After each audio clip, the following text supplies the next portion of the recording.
Siguiente tema, dice tipos de composición. Ok, crear una composición al fin y al cabo es jugar con los elementos. Podremos conseguir diferentes resultados y efectos según el peso, el lugar de disposición, etcétera, que los demás dentro del espacio. Aunque no existan normas estrictas para una buena composición, hay ciertas directrices generalmente aceptadas por los profesionales. ¿Ok? O sea, ¿qué quiere decir? Que simplemente la composición me ayuda a mí a jugar con la manera en la que voy a acomodar los elementos dentro de la retícula o dentro del diseño, ¿verdad? Y que hay algunas, pues no hay unas reglas básicas, pero sí hay algunas tips que me pueden ayudar para lograr mejores composiciones en mis diseños. Por ejemplo, esta es el primer tip. Dice, los elementos dispuestos a la derecha o en el margen inferior tienen mayor fuerza visual, mientras que los situados a la izquierda y en la parte superior dan una sensación más liviana. Esto ya lo vimos de ejemplo en el primer tema de este segundo parcial. En este caso, pues obviamente hay una mayor tensión en la parte inferior izquierda. ¿Por qué? Porque no hay ningún elemento acá arriba. Entonces nuestro ojo directamente va a ver este primer elemento. Y después el espacio en blanco que tenemos acá. O sí, pues el espacio vacío. El siguiente tip dice, las formas angulares y alargadas amplían el campo de visión y proporcionan un efecto de magnificencia, mientras que las cortas transmiten humildad. O sea, siempre las formas alargadas y curvas pareciera que van en ascendencia, vaya, que hay más profundidad en el diseño y que son más grandes o más importantes que líneas cortas que pongamos en algún otro lugar. Dice, las formas más sencillas y regulares son más fáciles de recordar y de asimilar, así como las simétricas, ya que ayudan a cumplir con la armonía y la perfección del diseño. Si queremos hacer un diseño bonito de una manera simple, pues utilicen la técnica de la simetría, que consta en poner elementos, la misma cantidad de elementos del lado izquierdo que del lado derecho, y así podemos lograr la armonía en la composición. Las imágenes más grandes simbolizan la fortaleza, mientras que las pequeñas producen un efecto de debilidad o de delicadeza. Depende de lo que busquemos en el diseño, ¿verdad? Pues aquí hay un ejemplo de una fotografía en donde vemos aquí una línea diagonal ascendente que muestra como una grandeza, un espacio enorme y una persona chiquitita que aparte tiene una posición que asume que puede estar triste o que se siente deprimida y pues la minimizan, ¿verdad? Dice, los colores vivos tienen más presencia visual que los colores pálidos o tenues. Uno de los aspectos más importantes que hay que tener en cuenta es la escala, ya que define el tamaño de los elementos y su relación con el resto, sobre todo si tratamos con objetos reconocibles como figuras humanas. Esto de la escala ahorita lo vamos a ver en el siguiente tema, para diferenciarlo de lo que es el tamaño. El tamaño y la escala no es lo mismo. Ahorita vamos a ver por qué. Ok, el siguiente tema es principios básicos de la composición en el diseño gráfico. El primer principio es balance. Dice, balance es similar a equilibrio o compensación entre dos elementos. Por ejemplo, componer un elemento a la izquierda y compensarlo con un elemento más grande o más pequeño a la derecha, creando una relación de fuerza entre ambos. ¿Ok? Los balances o el balance del diseño puede ser simétrico o asimétrico.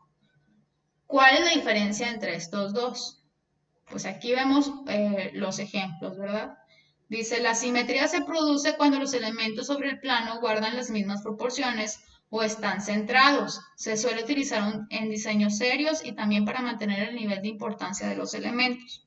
Ok, en estos dos elementos o en estos dos ejemplos hay un balance, ¿sí? Aquí imaginemos que esto es como una balanza, nos está inclinando más hacia un lado que hacia el otro. Imaginen que eso es el peso visual de los elementos que van a aparecer dentro de un diseño.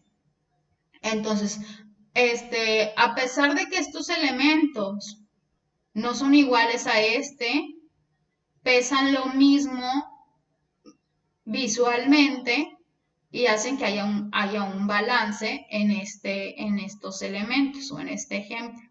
A este tipo de balance se le llama balance asimétrico, porque a pesar de que los elementos del lado derecho no sean los mismos o exactos que el lado izquierdo, sigue habiendo un balance visual, o sea, yo no cargo más mi ojo hacia el lado izquierdo o al derecho. ¿Por qué? Porque tienen el mismo peso ambos. El siguiente ejemplo es un balance simétrico en el que ahí sí, hagan de cuenta que estamos viendo un espejo. Todo lo que vemos del lado derecho se refleja del lado izquierdo. Tiene que ser exactamente igual o muy, muy similar. Este es más sencillo de lograr que este.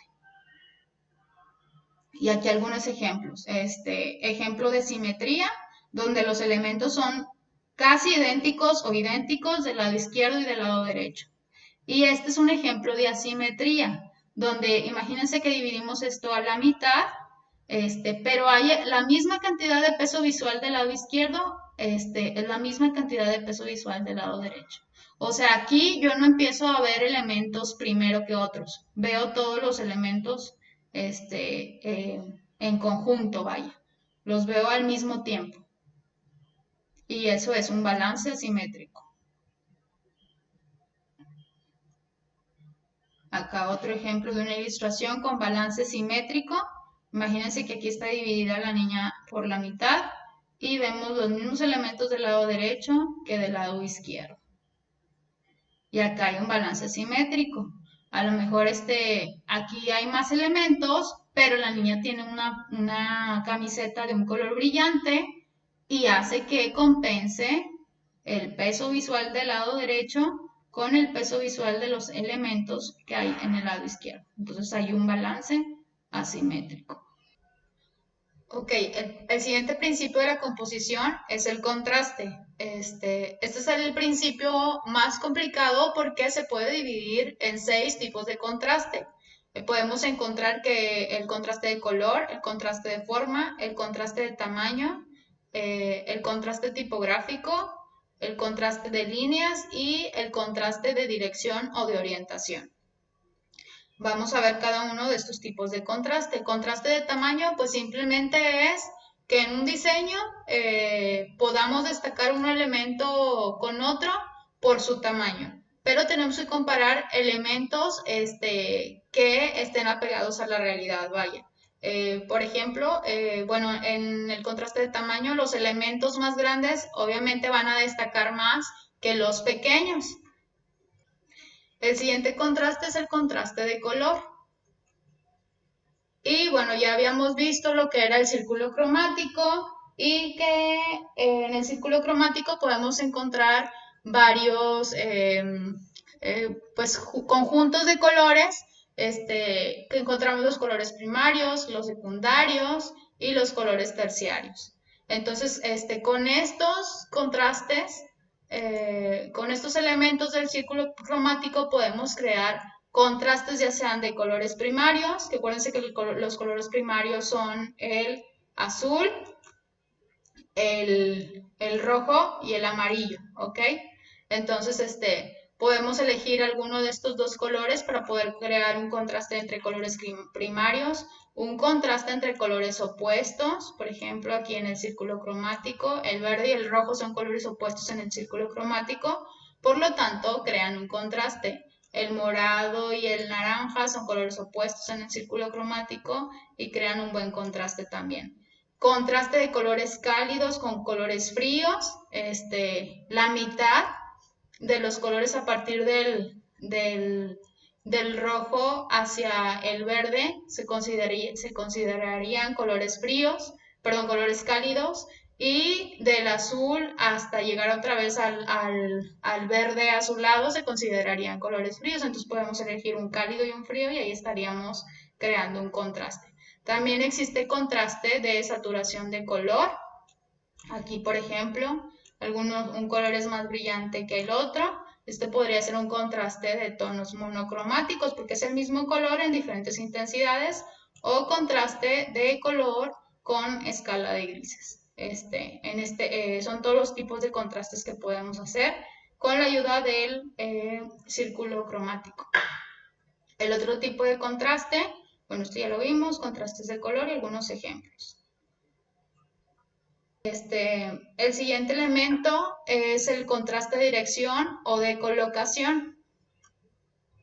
Simplemente aquí, si nosotros ponemos algunos elementos hacia un lado y de repente rompemos ese seguimiento colocando un elemento hacia el lado contrario, creamos una anomalía o un choque, y en ese momento hacemos que esos elementos que están contrastando la dirección en la que todos los demás van, pues tienen mayor peso visual que todos los demás. Por ejemplo, aquí estos elementos son muchos, van hacia abajo, de arriba hacia abajo en una dirección oblicua o diagonal, y estos pocos elementos van de abajo hacia arriba en una dirección diagonal. A pesar de eso, estos elementos también pesan visualmente. Aquí, pues estos elementos van de arriba hacia abajo y estos de derecha a izquierda. O sea, hay un contraste de direcciones. Aquí igual todos están como que cayendo, pero parece que está estático. Aquí estas van hacia arriba y esta va hacia el lado derecho.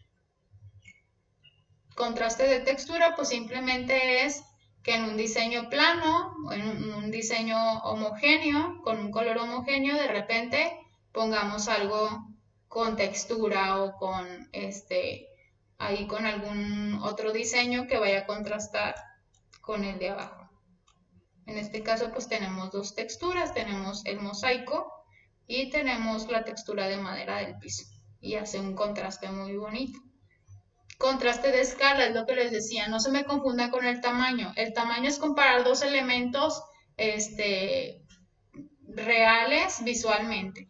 O sea, son así de simple. Y la escala es comparar un elemento que conozcamos muy bien, por ejemplo, un elemento, el cuerpo humano, y compararlo con un objeto de uso cotidiano, ¿sí? Hacer como tipo gigantismo, ¿no? Como si las cosas fueran miniaturas y gigantes. Voy a poner aquí, unos ejemplos para que quede más claro. Contraste de escala en el diseño.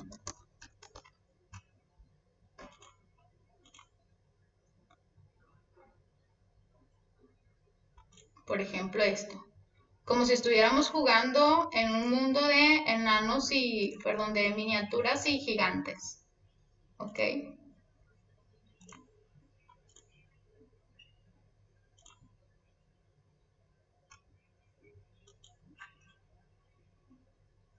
Por ejemplo, esto. O sea, sabemos cuál es la proporción de una persona y sabemos cuál es la proporción de un cigarro. O sea, jamás en la vida esto podría ser posible. ¿Sí? Y eso es la escala. Destacar o exagerar el tamaño de un elemento conforme a otro que conozcamos en el mundo real. Por lo regular, les digo, se utilizan cuerpos de personas, de animales, de objetos que reconozcamos bien en su tamaño.